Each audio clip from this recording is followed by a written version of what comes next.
welcome back, ladies and gentlemen, and golly, it's good to be here while I show you how and what to buy when it comes to the pre-owned market. We're going to tell you things that you can avoid when buying pre-owned timepieces so that you don't get burned, you don't get hurt, and you actually make sure you're doing this intelligently, okay? I have a very short list of things that you can look out for when you are buying, whether it's online, whether it's an auction platform, whether it's in person, on a marketplace, whatever that may be. You got to be careful out there. There's a lot of things that can happen, but I guarantee you, if you follow this checklist and you watch out for these things, you'll be buying with security and with intellectual intent. So the number one thing on the list that I like to think about when I'm looking at that, and we're going to show you a few of these timepieces over here, as well as how I look at sellers online, is keeping an eye out for the condition. So condition can mean looking for scratches and swirls and damage, right? So if we come over here, we're looking at this Rolex Submariner, right, two-tone.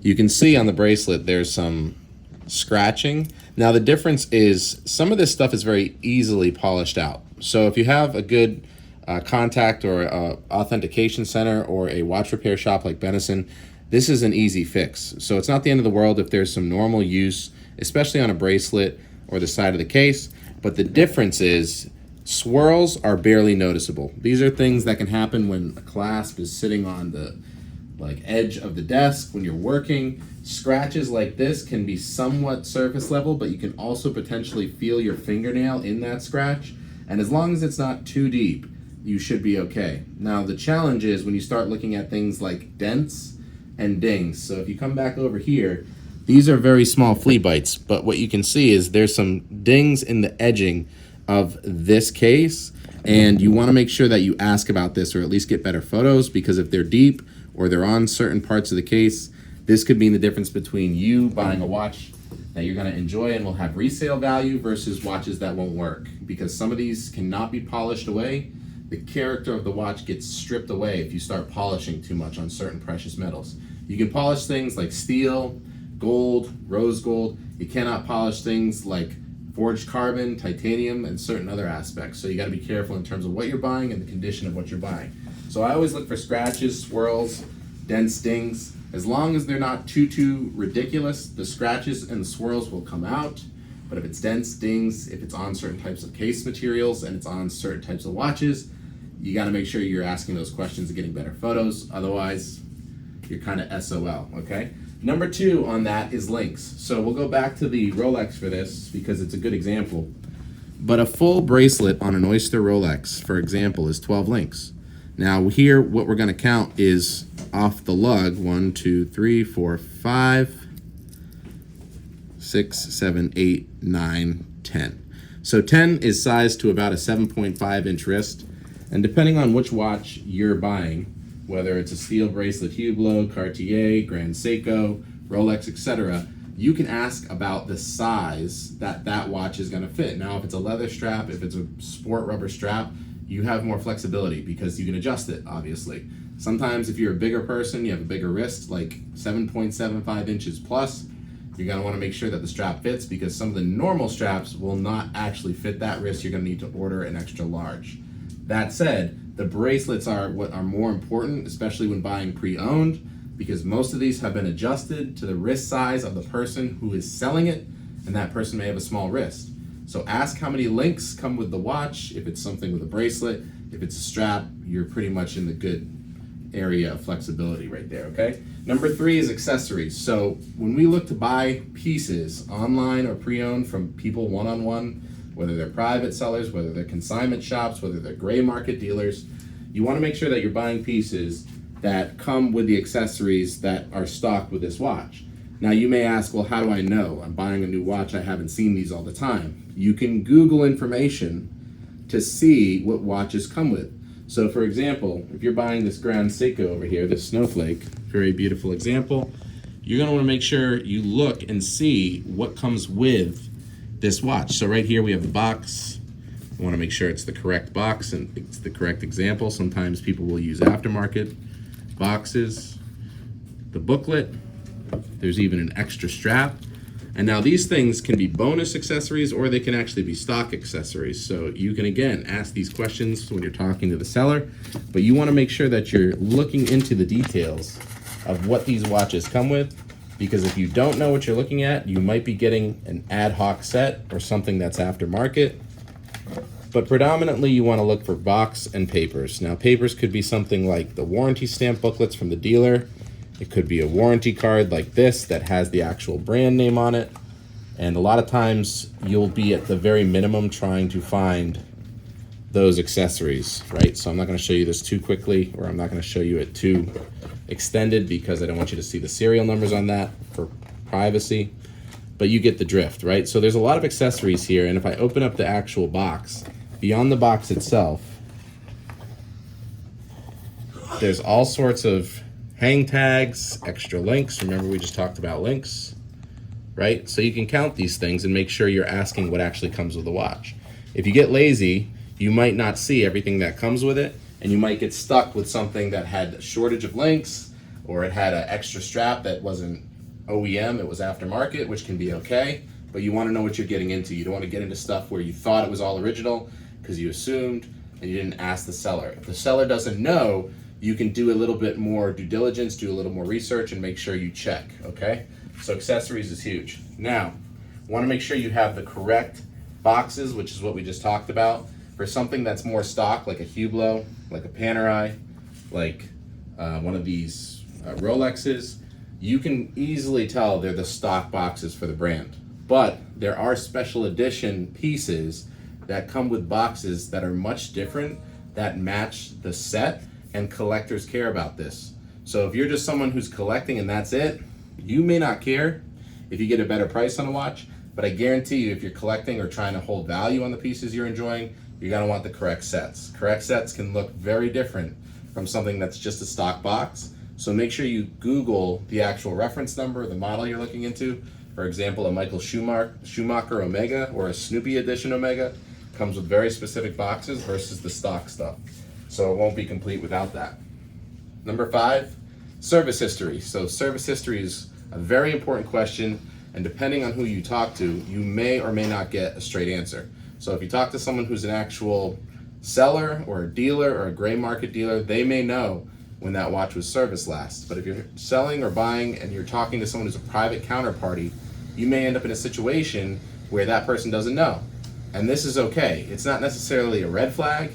It might be a yellow flag, but the truth of the matter is it's usually something that you want to pay attention to, because if the watch has not been serviced, you could end up in a situation where you want to determine what you're getting into. If it's a watch that's been sitting there for 10 years not worn, you might need service soon. If it's something that has been worn every day and was serviced in the past 3 years, you might be okay. You see what I'm saying? Watches typically need service every 4 to 8 years, and that's just to keep them up to speed, up to par. Sometimes they can go much longer than that, sometimes it's much less, but asking can give you a little more information to prepare you so that you know what you're getting into, so that you can negotiate or at least talk to someone like Benison here who can service those pieces and put them under warranty so you're taken care of, okay? So I always ask about service history. Now, I'm gonna talk a little bit about sellers. Be very vigilant about who you buy from online. I was looking at some Omega Seamasters here for the sake of showing you how to evaluate this, and I'm not gonna show you how to actually go about transacting. What I am gonna do is show you, if you go and look at people who are sellers online, or if you're looking at their store, if they're a brick and mortar, do some very light research at the bare minimum. Look at their seller number, look at their seller username, right? See how much feedback they have. See if they have other watches that are higher end or similar on sale. If it's a one watch, if it's a one watch seller and they don't have a lot of feedback and they don't have any pictures and you can't Google them anywhere online, guess what? It's starting to get a little risky, right? So make sure you're actually checking who your seller is. It'll help you in the long run. It'll cause you a much smoother transaction. It'll save you a lot of headaches, okay? So do some due diligence on the seller. Now we're gonna talk about functions. So one of the important things when buying a pre-owned watch is you wanna check all the functions. It's not just about asking about if the watch actually works. You can ask about the timekeeping performance, but a lot of private sellers won't know. So what I like to test for, and you can ask someone, or you can actually test this when it comes here, is not only the seconds hand is working, but if it has a date feature, if it has a chronograph feature, make sure you actually try these functions when you get the watch in hand. or have the seller show you it working. And the reason is sometimes you might have this watch for a week, a month, 2 months, think it's working, and then you go to actually use the complications on this timepiece and you realize, guess what, the chronograph wasn't working. Or maybe the date, that's the quick set, didn't change, right? So test these features out when you buy your pieces to make sure you're getting a timepiece that has all the functionality working. Very important. Now we're going to talk about customization. So customization is huge. If you want to buy a watch that is something that will hold value, try to get something that comes original to the manufacturer. If you get something that was a sales gift or an award or personalized, guess what's going to happen? On that case back or somewhere where you're looking, I don't have any examples of this here, but usually where you'll find it is on the clasp or on the case back. It's going to have someone's name engraved. It's going to have some sort of like personalized touch to it. Some people will mess with the cases with like a PVD or like a DLC coating. That's like a black powdered coating. It's up to you if you want to get into customization. Sometimes that can work. Most of the time it's not going to be good and it's going to damage the actual resale value of the watch, okay? So make sure you ask about that. We're going to talk about bracelets. Now, I told you about links, but I didn't talk about Slack. So Bracelet Slack is something that actually over time either holds or starts kind of gradually flexing. And now there's a normal amount of flex or slack that can happen in a timepiece that's acceptable, right? So if you see something like this on an oyster bracelet, that's okay, especially if this is like 10 years old. But if this bracelet was fully dropping way down here, you gotta make sure that these links are actually tightened or that you're not gonna be getting a watch that's unacceptable to wear. So it's expected, but it's something that you can actually look for. And when you're selling watches, try to take a photo of that on the side to show people what the slack is, okay? Number 10, I love this one. So check for hidden compartments and check for all of the spaces in the box and the set with what you're getting. Can't tell you how many times people have bought pre-owned when they got a shipment in, they got all excited to get their watch, get their timepiece, and then they're like, I don't see the strap. I'm missing a warranty card. And it's like, well, did you check the back flap of the Rolex box where the warranty card is? And then they look and they're like, oh crap, there it is. Or they think they don't have it and they actually have had it all along. So when I talk about these kind of compartments, there's not really super secret ones here, but it could just be under the pillows. It could be behind these box covers.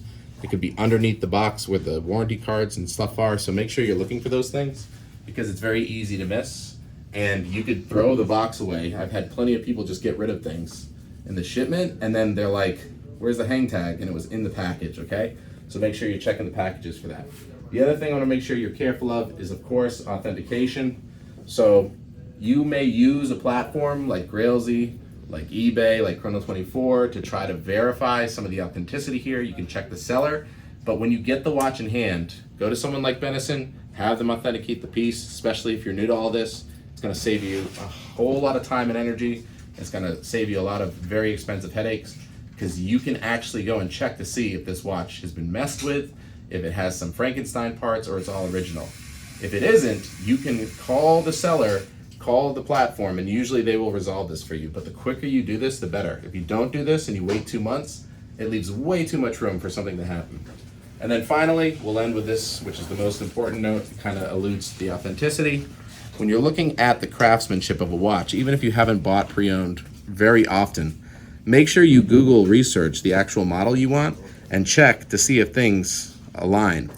There's very easy telltale signs with watches like this, which is an actual fake that came into the shop that was authenticated as not authentic here, that we caught because of the craftsmanship and the sizing of this dial. If you look at a real one, it's very easy to tell which one's real and which one's fake. Now that's not always the case, but the way that you avoid this and do all you can to avoid it is by checking your seller, because you have to buy the seller. That's the way to avoid a lot of these risks, because most sellers will take these back if they're worth their weight in gold and don't want to scam you for a few $1,000s.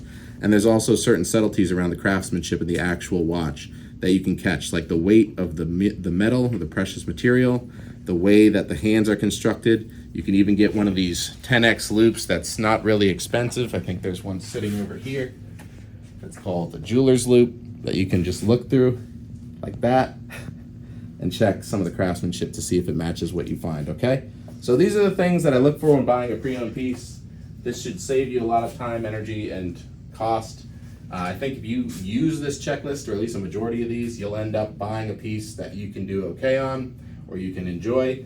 If you don't and you miss one of these, you can come to someone like Venison to get it checked out, but just be careful out there. There's a lot of crazy things going on. There's a lot of really off-color sellers and people who aren't doing good business. But if you go through some of these steps, I guarantee you, you'll be way better off than 99% of the people who don't do any of this or do one or two of them, okay?